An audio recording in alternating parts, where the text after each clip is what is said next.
Hi guys, welcome back to Simple Living. I'm actually gonna start calling this series Review Thursday, so probably trying to think of a name for that. But every Thursday I'm gonna go over a book review, author's review, something related to reading, because it's something that I do a lot. If you look by the title, today we're gonna be reviewing Paint Your Scars by Neva Altaj.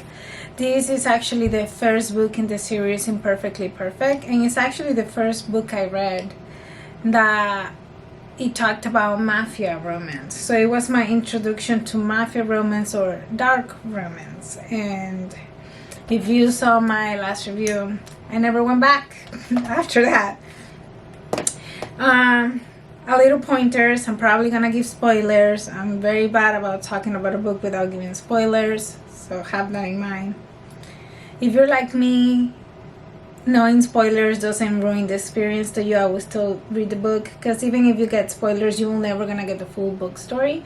And I'm sure that even though I've read this book like 3, 4, 5 times at this point, I don't know, every single time I'm reading I catch something I didn't caught before.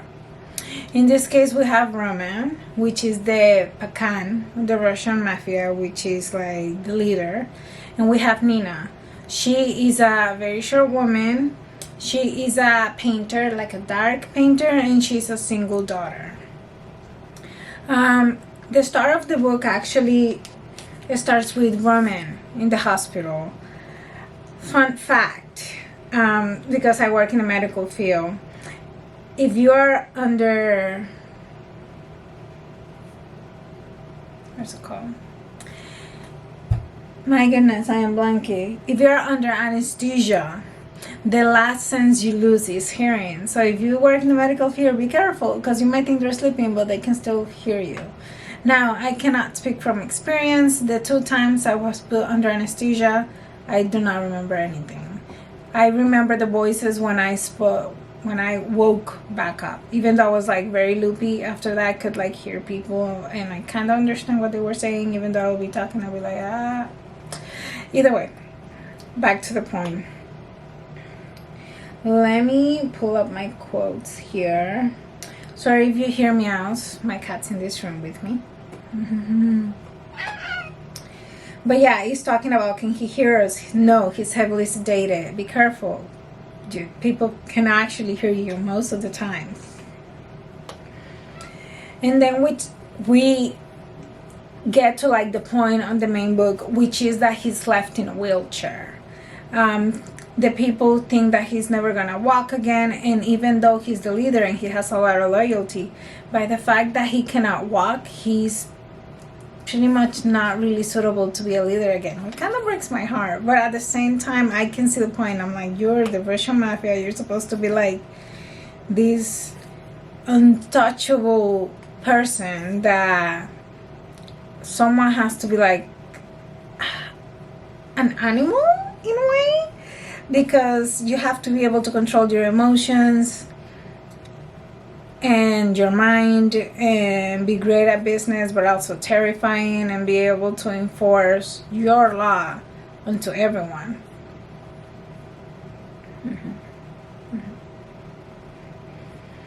And this is actually right set into the book, into like the first few chapters, which, as I was reading this quote, I'm gonna read it to you. People need the feel of stability, Roman. They still remember how your father took over the previous Pecan's place and the chaos that followed. The Brava lost more than 50 people to internal skirmish, and the business was devastated. They need to know that it won't happen again. In this part, we are going into what Roman and his right-hand man are thinking that will fix while they wait for him to be able to start walking again.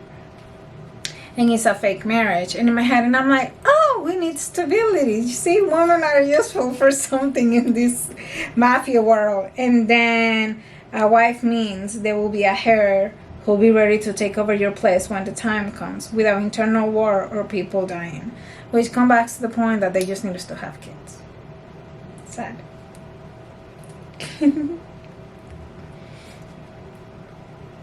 And this is where we enter Nina. So the person that managed the real estate for them steal $3 million from them. And instead of offing him, they wanna use his daughter as the poser of a wife for 6 months in result of like not offing him for stealing from the mafia, which I don't know how accurate that is. I feel like they will off him and ask questions later. But this is a book, it's not real life.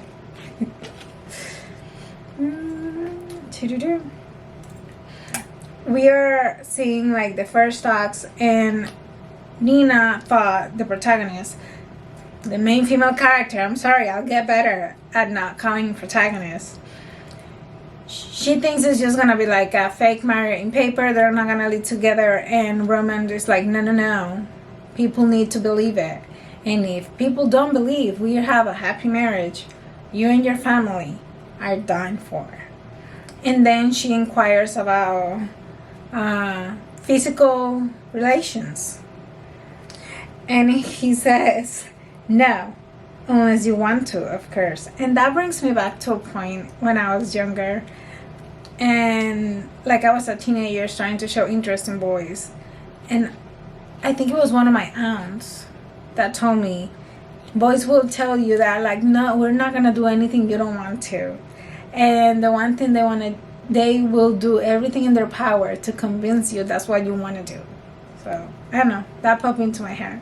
And that's an annotation that I did. So I have my iPad in my notebook. If you see me going back and working down, that is what I'm doing.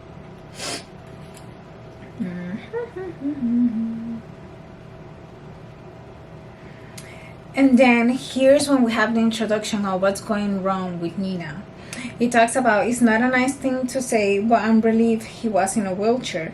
Being near a tall man is a serious problem for me. The idea of being stuck together with one for 6 months threw me into a shitstorm of panic.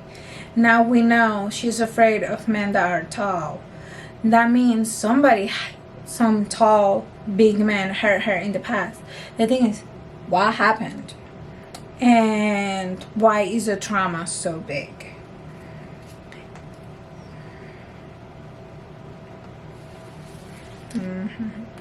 One thing we have over here is if I had to pick one word to describe the Russian Pecan, it would be devastating.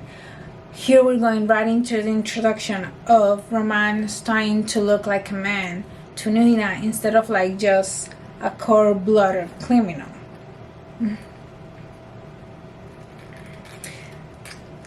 So they plan the whole idea on how they're gonna meet in a party. And the way that when they introduce each other in front of people, instead of shaking it, he takes my fingers gently, lifts my hands to his lips, and places a soft kiss on my knuckles. Have anybody ever done this to you? I think it's so romantic. I've personally never experienced it, and I hope I experience it at some point in my life. But at this point, I don't know if I'm okay to like want to experience that at some point, because I'm married and I feel like that could be disrespectful. But I don't know. What do you think? I just think it's so sweet and so like book driven. I don't know. Another quote we have from Nina is, his nearness is doing funny things to my already unsettled mind. And dear God, he smells amazing. Trying to get back down to earth, I start chanting my new mantra in my head. He's a criminal. He's a criminal. This brings me back to like Britney Spears song. It's like, so mama, I'm in love with a criminal. And this kind of love isn't rational, it's physical. This is important because she now starts to think, she's like, hey, I'm attracted to this criminal. This is not okay. But this is very important to me in the book because it's like, she's realizing it's like, hey, I love this man and it's not technically okay because of what he is, but it starts to ingrain in says like she understands what this man is, which is a big issue further down the book, and we'll circle back at the end. I'm trying to be more linear because I feel like I was jumping around in my other review. Let me know what you think about it. Do you like the more linear aspect of it, or do you like me jumping around? We are looking into tidbits of like the Russian life, And I thought these were very interesting, talking about if you want people to trust you and stay loyal, you have to reciprocate. Roman says next to me, placing cameras inside will mean I don't trust them. And I think that's so interesting. And I mean, it makes sense to me. But in a sense, from what I've seen, even if I go to places of work, but I mean, I don't know. Because I don't know anybody in the mafia. Do you? How do they act? It makes sense that you want to show that you trust your man. But at the same time, does having cameras inside the house really would mean that you wouldn't trust them? Because you still have cameras on the outside, so what is the difference? People cannot be in all places at all times, no matter how much people you have. There's always going to be one way to slip out.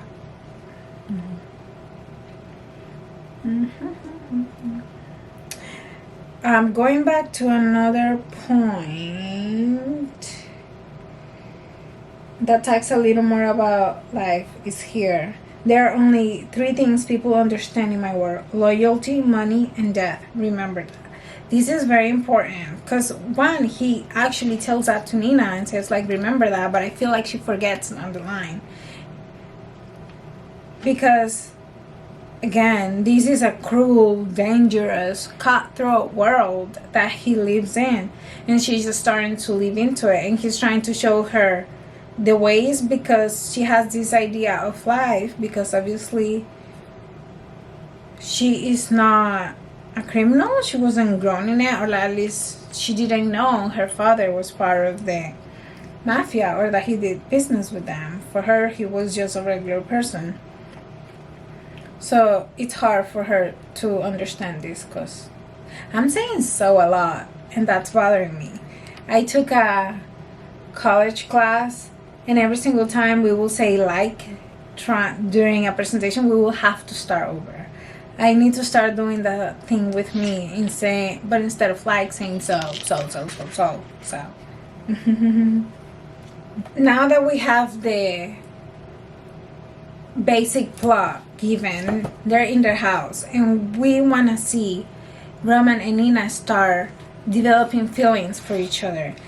One of the first things we see is Nina watching him. I feel a pang of sadness. It must be hard for a man like him to have his life turned upside down so drastically. And yes, especially he being so high in power within this organization, it has to be really hard. And the fact that she acknowledged him lets us know that she's starting to warm up, loosen up a little bit, not seeing him in such a dark shadow anymore.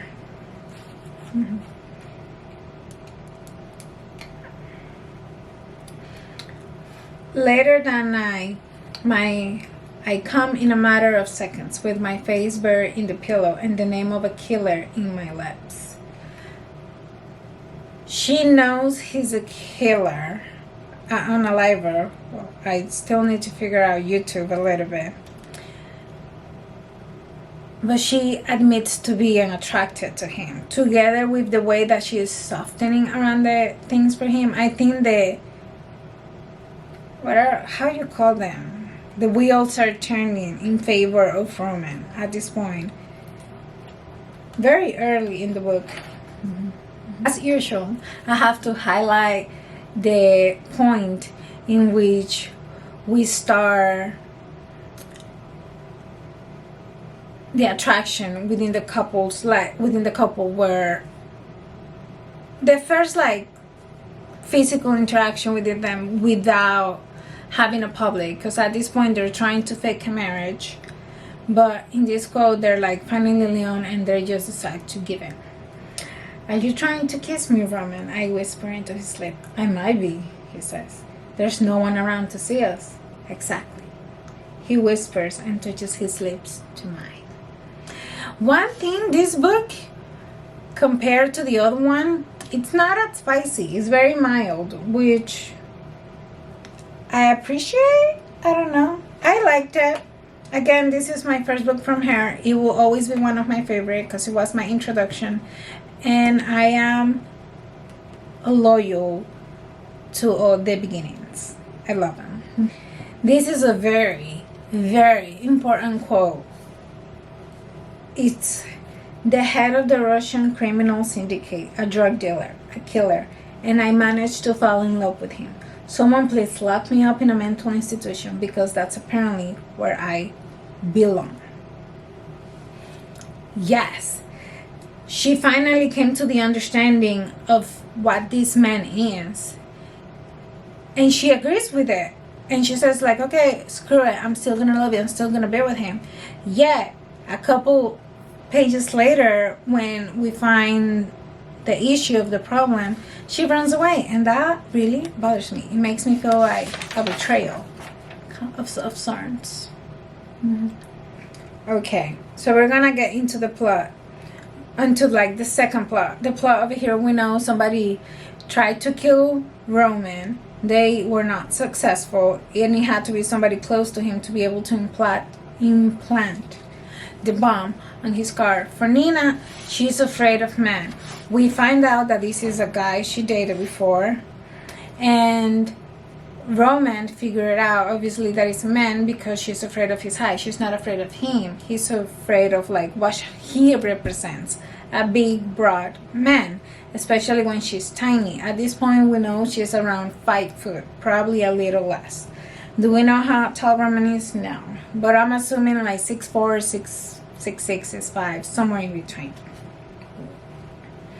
This is very important for me. It's like, deal, but I need you to know one thing. When I find the bastard to hurt you, I'm killing him.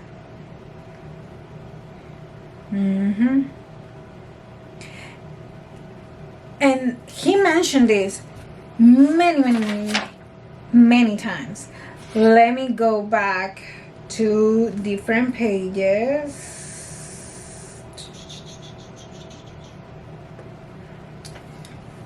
It's him, isn't him? He'll pay mileage. He'll pay dearly. I'll make sure of it. And then we have another quote of she trying to avoid it, and he's saying like, you're delaying the inevitable. We have so many quotes in which he told you once he find out who this guy was, he was gonna off him. And this girl kept believing that wasn't gonna happen, and spoiler alert, he does off him, and she walks him into him torturing and ending his life, and loses it and then leaves. And I think that is actually supposed to be like the main plot, because the plot of Roman being put in the hospital gets solved some way 3/4 into the book, and he offs the man that did it. I won't spoil that person for you. We have a quote from here that says, Brian was a bastard, but I didn't want him killed because of me. In my head, or at least that's the way I think, if we have this man that hurt you, wouldn't you want something to happen to him so he cannot do it to another woman, to somebody else, to avoid somebody else going through the suffering you did? But in this case, she was very against that, and it really irks me on why. But I don't know. What do you guys think? Hopefully, thankfully, praise God, I'm a guardian angel. I cannot relate, and I hope I'm never, ever able to relate to that. We're getting to the point back where they've been separated for a while, and he is losing it. He, instead of acting like a leader, he's starting to do things his foot soldiers do, which is putting him in danger. And one of the women, the one that it's somewhat like a man to Roman, comes and talks to her and tells her he saw that man as a threat to you and he neutralized it. And it's like the most basic wording that makes you understand so much. Because even in the book, I didn't create this connection until I read it. It's like, oh my God, that is so true. He's in the mafia. This is a cutthroat, cruel world. You are not going to have a man that is a danger to your family and just let him keep walking. Because again, that I spoke before, you never know who's lurking in the shadows trying to get a hold and harm you. So the fastest you get rid of him, the less headaches you're gonna have down the line. And I think this is where it hit her too, which because she went back to go after him during that point. This is the quote when they finally reunite again. Because I love you, Roman. I love you and I can bear the thought of you getting hurt. You will end this war you started. You hear me? I don't care how you do it, but you will end it. So help me God, I'm going to kill you myself. And this is where he agrees to end the war as long as she'll marry him. So he blackmails her into marrying him for the second time at the beginning and the end of the book. So we love a closure of the same kind. While they were separated, which I skipped, Nina's mom went to visit her because she was not answering the phone. And one of the quotes that her mom says is like, your father will never kill a man because of me, you know. And she's like, well, that's a good thing, Mom. No, honey, it isn't. And her mom walks away. And I'm like, girl, your dad is trash. He sold you to save his butt. I'm assuming they saw some interaction with this boyfriend of yours. Sorry, water break.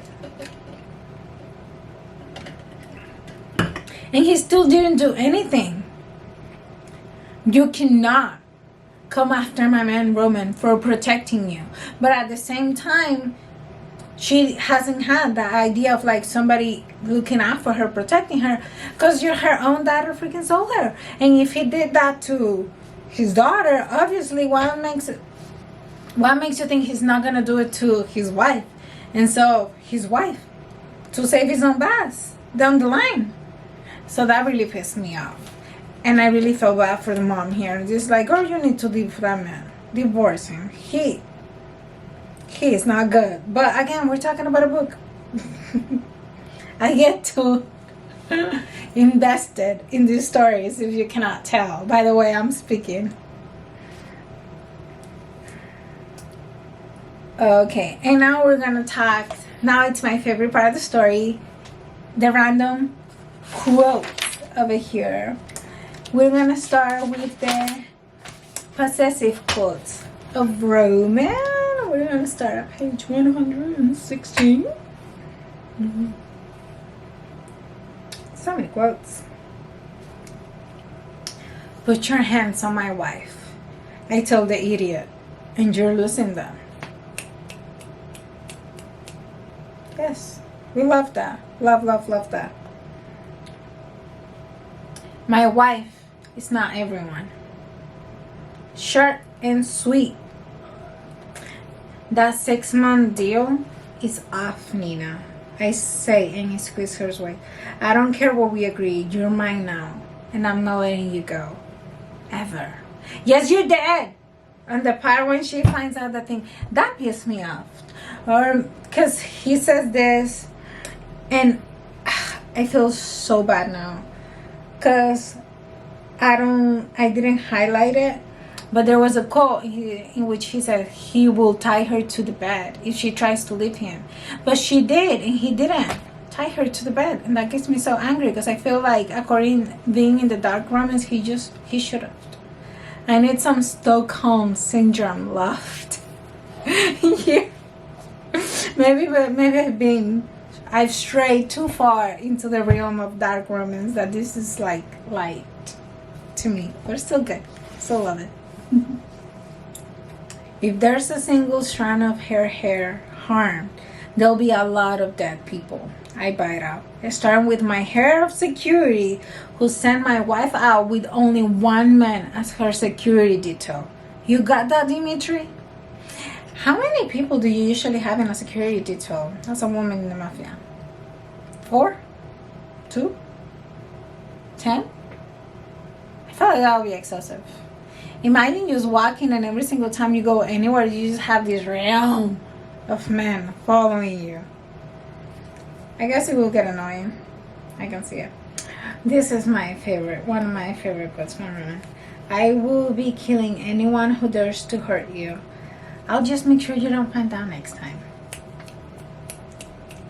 Yes, we love a toxic love. Do it. And some romantic quotes now. Do you believe in love at first sight, Milish? I always thought it was utter nonsense. I was wrong. So wrong. Do you guys believe in love at first sight? Have I ever happened to you? Let me know in the comments. You created a monster, Nina, because there is nothing I wouldn't do. You only need to ask. I will never do you any harm. I'd rather chop off my own hand. Please come back to me. You know what a wreck I am without you. Malish. Malish is little one. That brings me back to a couple things I found out. Because I was about to say episode. In a chapter, Nina is learning Russian words. I'm gonna butcher this one. I'm sorry. We have govna. I'm gonna try to write them, which means shit. Chovatsmi, which means damn it. And skotina, which means like cattle, beast, brute, animal. When I read these words, I thought they would be so much worse. I was kind of disappointed that they were rather light.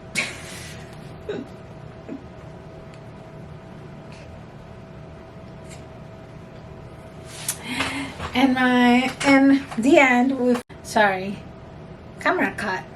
In the end, we found out Nina is pregnant, and he loses it. I'm not letting you out of my sight. You are not to leave the house without me. I'm telling the maids to transfer my things from the office. I'll be working from the living room from now on. I might be crazy. I'm crazy with happiness and fucking terrified at the same time. You do not want to agitate a crazy person, Nina. Believe that. She'll never have a boyfriend with your crazy self around, Roman. Here's when she says she hopes they have a boy. And he's like, of course she will. When she's 50.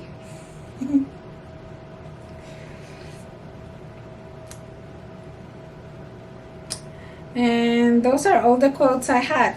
Going back through the quotes, this is actually a very mild book. So if you are speaking about being introduced into the dark romance realm, this is a good start. A very good start. And I think, well, I know since I read the whole series that the books just get darker as it goes. And since I'm going to be doing a review on every single book, we will see them getting darker as it goes, which I am very excited to be.